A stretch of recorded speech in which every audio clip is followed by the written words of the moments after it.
mga kalingap ay nag-stop over mo muna kami dito dahil lang sigil yung buhos ng ulan. Nabutan po kami ng malakas na ulan dito. At ayun, basa-basa na kami. Papunta po tayo dun sa kabundukan sa ilan natin mga tinulungan.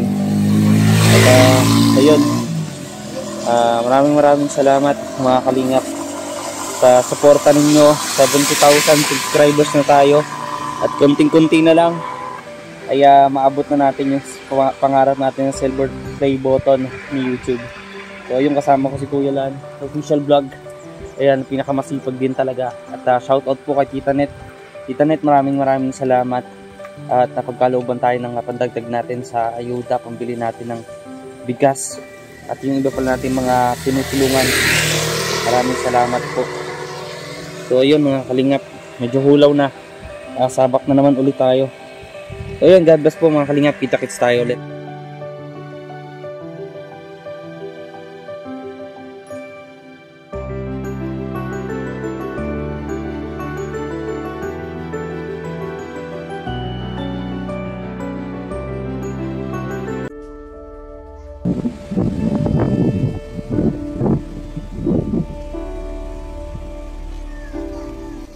Yun mga kaibigan, mga kalingap, at sa ating paghahanap ay ating ang nakita ang pamilyang ito dito mag-isa sa burol na to. At actually po mga kalingap, lagi po namin itong nadadaanan, pero ngayon lang talaga namin na sumpungan itong sitwasyon talaga nila dito mga kalingap.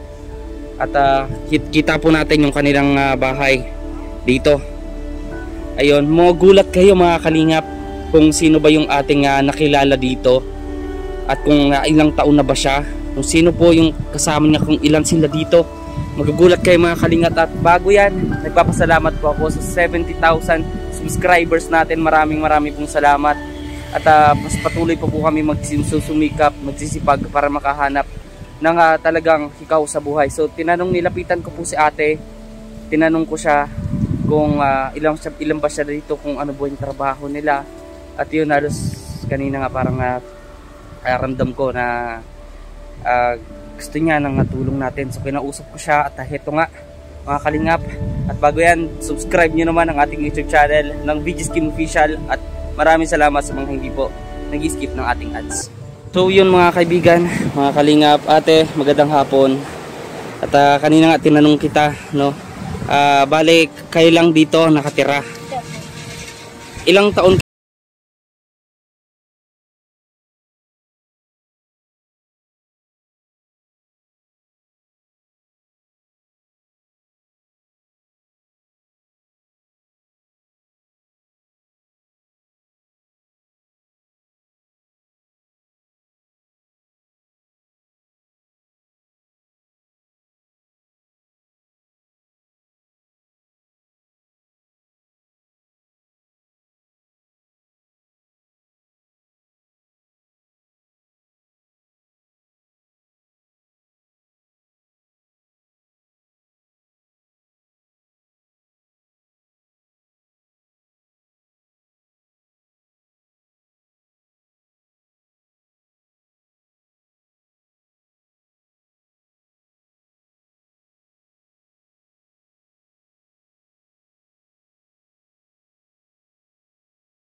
nagpakilala ko, pangalan ko Kim.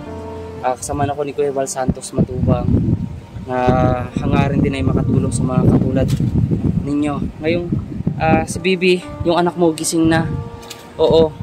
Ito, ayun, gising na siya, oh. Ilang buwan na yan?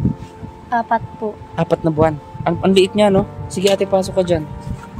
Ayun, dito tayo sa ano naman mga kalingap. At hindi tayo magkasya. Hindi tayo magkasya. Laki-laki kasi natin eh. So ito, pansin natin mga kalingap. Nag-aalaga siya ng kanyang 4 na buwang sanggol. Kasama yung isa pa. Ayan ha. 18 anyos pa lang po ito mga kalingap. Bale, ilang taong ka nag-asawa? Ano po? 16. 16. Ayan. Ang ganda-ganda ng bata, oh. Babae yan? Yup. Ayan. Ito lalaki, umiyak-iyak pa. Ito ba yung palagi mong ginagawa na sa araw-araw? Yup. Si Mister nag-caretaker. Ano po lang siya ng baka. Nag-ano po siya ng baka. Tapos yung ano, nasa ano po siya ng ano. Ayan. So, sa murang edad, paano mo nakakayanan to? Yung nag-aalaga ka ng mga bata. Nag-aaral ka ba dati? Yup. Anong tinapusan mo? Grade 5 po. Grade 5.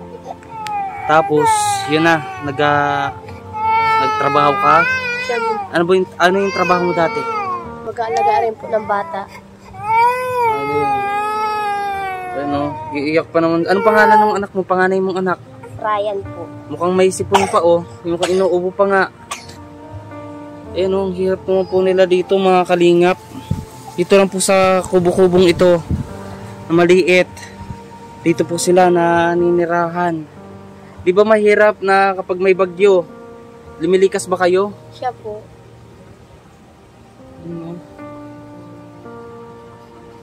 Magkano kinikita ni Mister sa isang araw? O buwan ba siya? Buwan po. Buwan ang kinikita niya, magkano? Ano man po, 7,000. May ano pang bigat. Nagagatas, ano ba, nagbe-breast milk ka ba? O yung gatas mismo? Hindi man. Hindi ka bibili ng gatas. So mas maganda kasi nakakatipid-tipid, no? Ayan, no? Mga Dito kalingap. lang po sa anak ko. Nabili man po ako para may madidi lang. Nako. Kumakain na ng kanin tong bata. Ilang taon na siya? Oh. Isa. Ang liliit, no?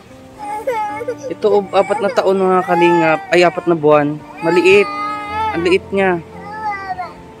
Nako. Saglit lang ate, may bibigay lang ako sa iyo, ha? Nagkain na ba kayo? Nagtanghalian na ba kayo? Anong ulam nyo kanina? Gulay po.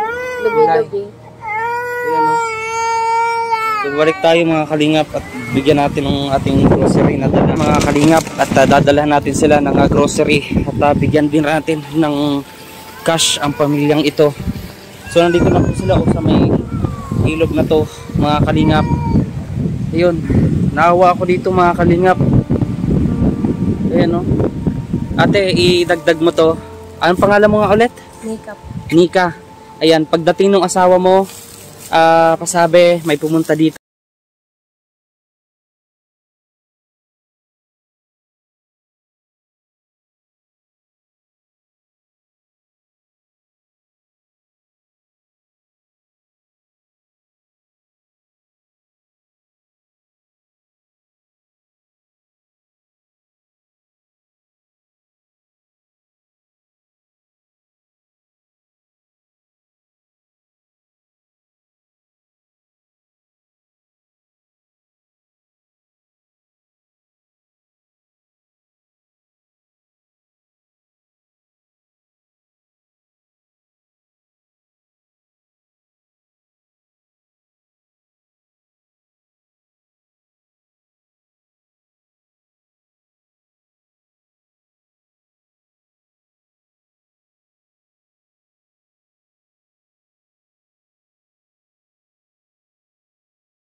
natin mga kalingap, at talagang naantig ako dito mga kalingap kasi dito lang po sila sa maliit-liit na nito na natutulog. Napansin namin ito noon pa, pero ngayon lang po namin talaga nabalikan at natanong. So bigyan po natin sila ng mga gamit nila plus yung grocery. Ate, idagdag mo to. Pambili mo ng isda. May dumadaan bang isda dito? Meron man po. So bili mo ng isda yan. At ayun o. So ayun mga kalinga po.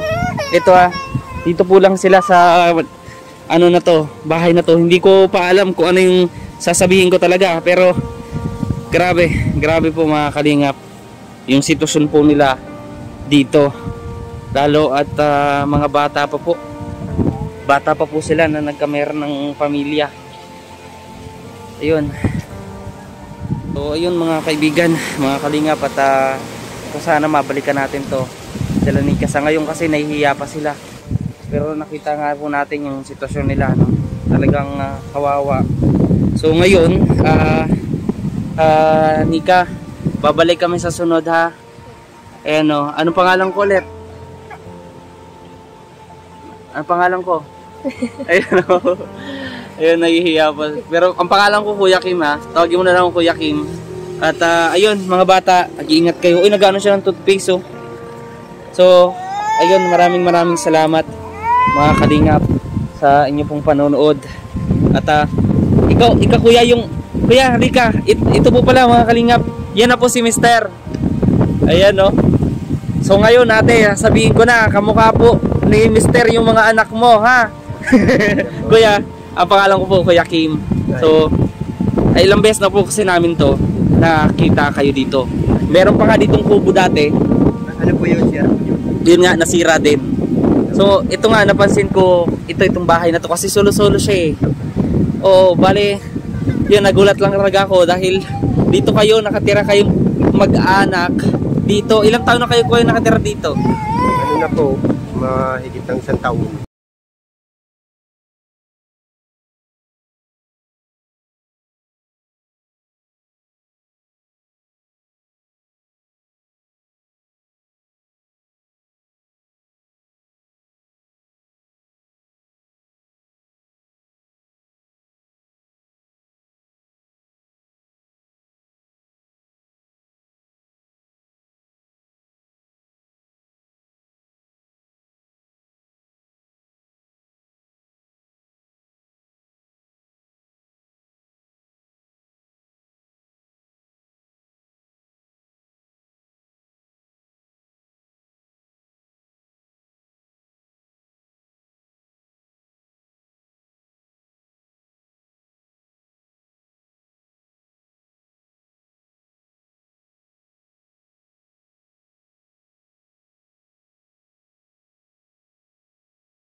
po kung anong lakas yun.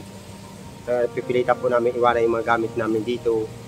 Pag alis nga namin nung yung malakas na bagyo ay na kita namin yung ano namin, warala yung mga gamit namin na iba.